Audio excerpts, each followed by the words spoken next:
di mana di depan itu ada simpang 4. Kalau masuk ke kiri itu kita masuk ke Bukit Kelamnya, teman-teman ya. Nah, kalau ke kanan itu masuk ke Nangacetak dan Dedai, teman-teman. Nah, itu simpang 4-nya. Nah, ini ya.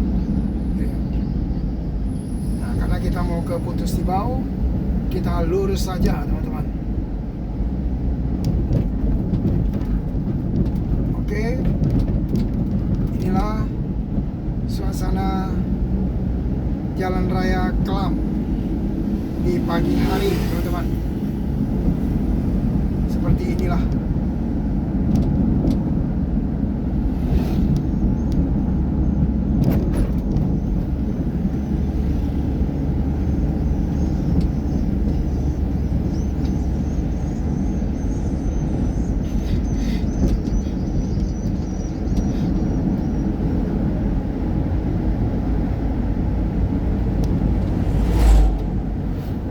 Bukit Kelamnya kelihatan sedikit ya, teman-teman.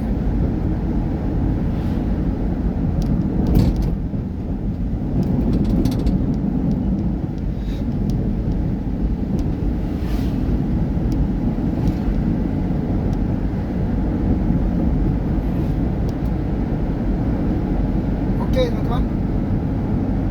Sampai di sini dulu video singkat saya tentang Jalan Raya Bukit Kelam ya, teman-teman. Semoga bermanfaat bagi kita semua video singkat ini, teman-teman. Oke. Selamat pagi, sampai ketemu lagi di video saya berikutnya.